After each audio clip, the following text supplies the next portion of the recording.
It came to light right there and then. And it was like, oh, I can really be good at this. And that's what started me. All right, I'm going to be really try to be good at this. And those were the moments that created the Hustle Barbershop and who I am to this day.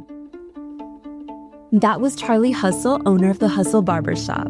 And this is Epicenter NYC. We connect our communities to news, information, and each other. I'm your host, Amber Castillo. Carlos Mercado, better known as Charly Hustle, is the proud owner of the Hustle Barbershop in Richmond Hill, Queens, my neighborhood, and the founder of the Run Hustle Run Club. From packing bags at a neighborhood supermarket as a kid to turning his business into a community cornerstone, Charly has always found a way to stay in demand. Today, he shares how his upbringing shaped his entrepreneurial spirit, the pivotal moments that defined his career as a barber, and how he turned a childhood nickname into a brand that stands for hustle, growth, and community.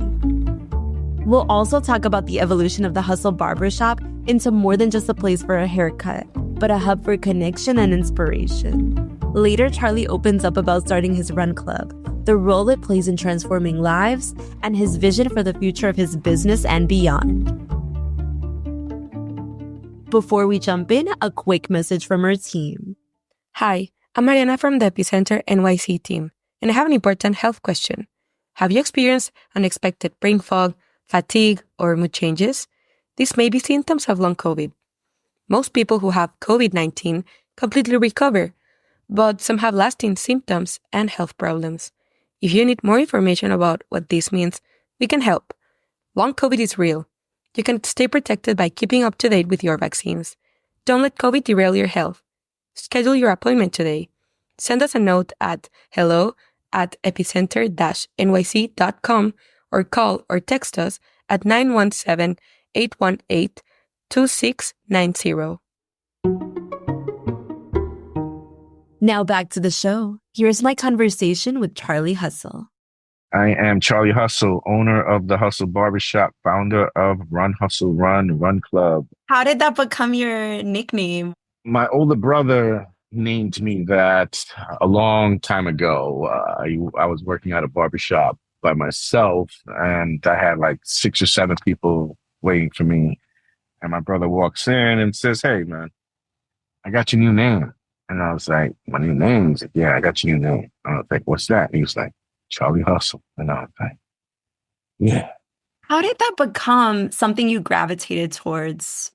I came from, we're second generation, the first generation, Puerto Ricans here. My mom came here and I was born in Puerto Rico. So we didn't have much when we came here. It was a lot of us. So I always liked making my own money. I always liked collecting cans when I was a kid. If I wanted something, I'd, try to get my own way because there was a few of us. There was 5 of us and the money was thin. So I always tried to work my own way. So when I was like 15, I just started thinking about how can I always be in demand. I'd come from packing bags, always having some type of money, collecting cans, always having some type of money. So I was like, how can I always be in demand? And, that was a time where my older brother was doing rapping. He was trying to make music. And I figured, hey, I can be the barber for the crew. I can always be on the road.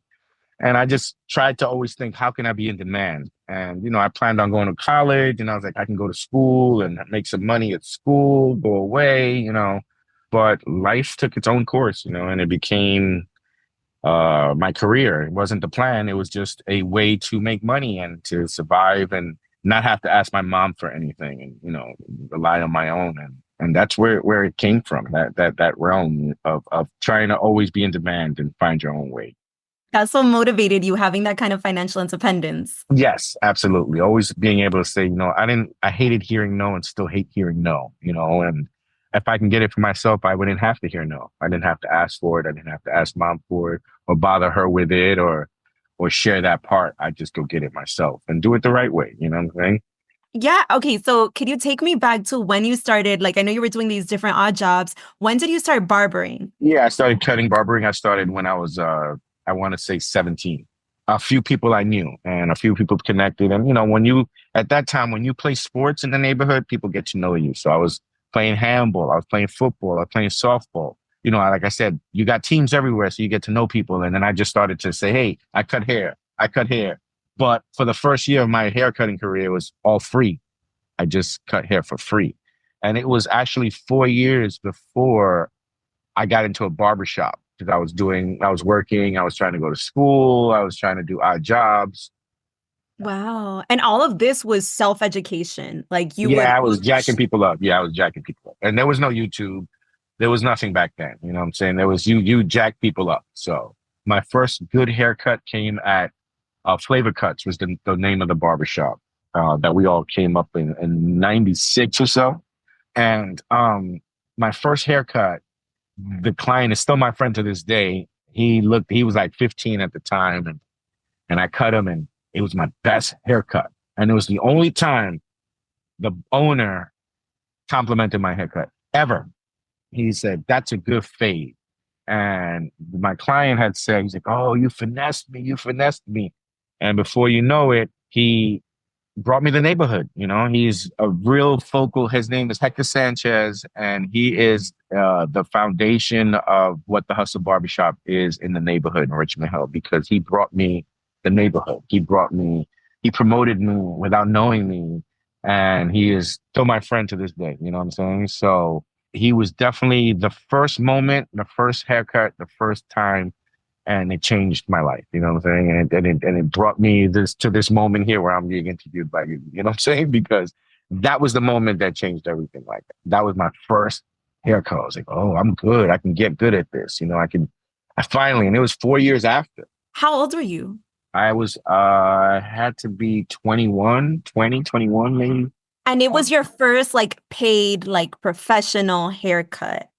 No, it wasn't my first haircut. It was the first good haircut. I've been there a few months. I've been still learning and stuff, but it was that haircut where it shined. Like there's a flair that my old boss had with his haircuts, and he would touch, and it just would shine. And I always was like, that's how good I'm gonna be, and I'm gonna be better than him. So that was the first time I had that shine, and it glowed, and it was like, oh, shit, I did that. Oh, I did that too. And he was like, you did that. And I was like, yeah, I did that. And I never met the kid before. It was my first time him sitting in my chair. And before you know it, I had the whole neighborhood. To culminate to that moment, that was all the years of, like you were saying, jacking people up, or all those years of practice and watching also. Yeah, it came to light right there and then. And it was like, oh, I can really be good at this. And that's what started me, all right, I'm going to really try to be good at this, because I draw, it was a drive. It was something. And that was before, Charly Hustle wasn't even there yet. He was just becoming Charly Hustle. He was just working towards it because he wasn't there yet. And those were the moments that created the Hustle Barbershop and who I am to this day. And when did you open up the Hustle Barbershop? It was 2005 that the Hustle Barbershop opened. What made you take that jump? The name, my brother called me, he named me that in 1999. And no one knew the name of the Hustle Barbershop till 2005 and had come up with it in 99. As soon as he named me that, I changed my whole thought process. I started to think about, all right, this is it. Okay, what am I going to name my barbershop? And, John's Barbershop, Charlie's Barbershop, or Charly Hustle's Barbershop. That's cute, but it's not forever standing marketable. You know what I'm saying? So what's going to hit? What's going to be the word? What's going to be the look? And I said, the Hustle Barbershop, that's the name. Like I can use that forever. I won't ever get tired of that. And that's where it shifted to the Hustle Barbershop. It was created then in 1999 and the logo was created, but I didn't open up till 2005. I had a son. I had no focus on that. And a location popped up and I just went for it. And I was very naive to business, very naive to a lot of things. And, I just jumped in. And left. What were some of the challenges in starting a business? This was your first business you started, yeah? What was the challenge? Just not knowing, what to do and not knowing that you would survive. You can get staff or that people are going to come. And I was blessed enough to know a few barbers that came along and joined me. And some of them are still there, almost 20 years later. but it's definitely still a learning process, and part of it is because years have shifted, life has shifted, my focus has shifted a little bit. And part of me feels like, okay, maybe it's time to shift to another direction in career wise. But can I ever stop cutting hair? I don't know. I love making people better. You know what I'm saying? That's what we do. People change. We can change a guy's life. We can change a lady's life. We can change a person's life just by giving them a haircut. Do you have an example of that, or someone who told you like a hairstyle really helped them with something concrete? Oh, yeah. I definitely have had people call me like, hey, man, thanks. I got the job. And they said the cut was the reason. I've had people come in and, a haircut's great, but then I've had to have to switch when they say, oh, I have a job. And then I let them and reinforce them like, listen, this is going to get you that job. Like, this is going to get you that date. This is going to get you that moment that you want, or this one is trouble.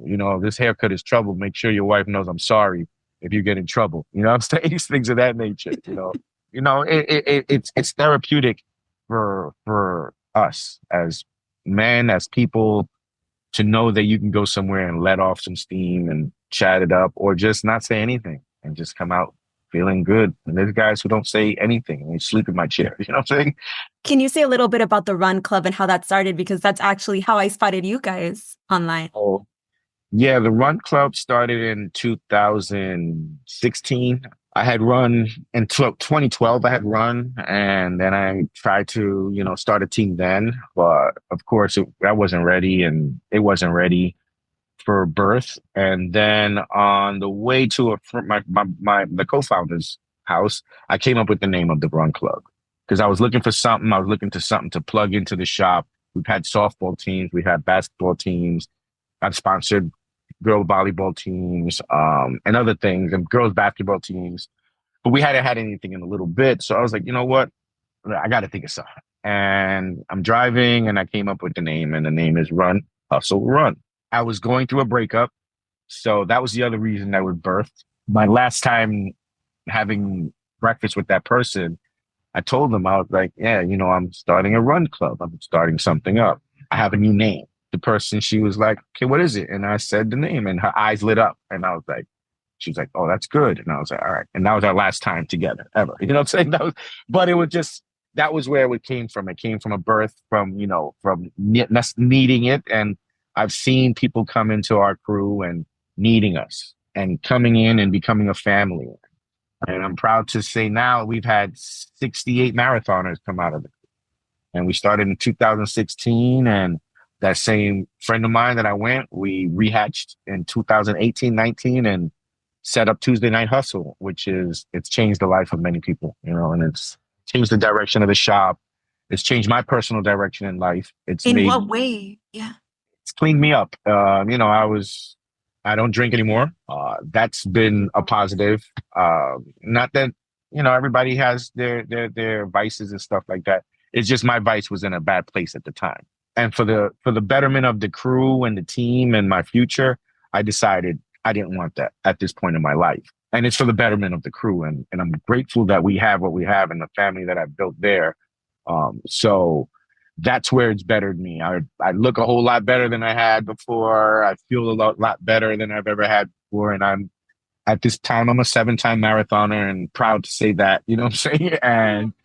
And there's others that you move to inspire, you know what I'm saying? So that's something that I feel is empowering, you know what I'm saying? So the Run Club definitely changed the game for a lot of people, and and I feel proud for that, you know what I'm saying? That moment. And I've been pretty creative, and I'm just trying to utilize that to the next level. What is your future vision for the business? Because I know, like you said, you've kind of brought different kinds of community there and sponsored different things. There's no tipping point because the road doesn't end. You know what I'm saying? A road keeps going. So if you're a runner and you can keep going, you're going to keep going. So with that mindset, I try to think ahead of where we're headed on the Hustle Barbershop, Run Hustle Run, and any further ventures that I might. And part of it is understanding that I personally have to grow, and maybe it's my turn or my time to grow away from the barbering and possibly step into another realm in the near future. But never let it go, but just minimize it a little bit and try to focus on the other aspects of the business. Essentially, Right. I would love to get back to the dream of franchising the Hustle Barbershop. But again, that takes a lot of energy, and it would take some help and teamwork from others, and right now it's one step at a time. So where we're headed is forward, and that's the goal, going headed forward, and That's great. And what brings you the most joy, and what does being a small business owner mean to you? people, when they walk through the door, that moment they walk through the door and look at the shop and be like, oh, this is nice, or and walk out fresh, you know what I'm saying? And that's that sense of community. And now with the other sense of community is having strangers walk in and promote the shop now because, hey, I run out of that barbershop, you know what I'm saying? Or my friend gets his haircut at that barbershop, so all that is to have something of a hub, about some place people can call home, and feel comfortable. Thanks so much, Charly. Was there anything I didn't ask that you wanted to share about the barbershop, about your journey? Oh, we're definitely building, and I'm happy that you gave me the opportunity to share some of my story with you. I forget that there is a story, you know what I'm saying? And I guess for me, it's the story still being told. So if somebody from the outside notices it and you don't realize it, you know what I'm saying? It's just, don't block the blessing and appreciate it. Thank you. And where can folks find you, both physically and online? Okay, Charly Hustle on Instagram. That's with a Y, no IE. The Hustle Barbershop also on IG, and we're located at 135th, 22, and Hillside Avenue. And Run a Hustle Run is home headquarters too. Come get some miles with us, get fresh cut with us, and we definitely got love for everyone. If you're in Queens and need a fresh cut, head over to the Hustle Barbershop on Hillside Avenue in Richmond Hill. You can also follow them on Instagram at the Hustle Barbershop to see their latest styles and updates. Or if you're feeling inspired to get moving as we head into the new year, join the Run Hustle Run Club for their Tuesday night runs and be part of a supportive, energetic community.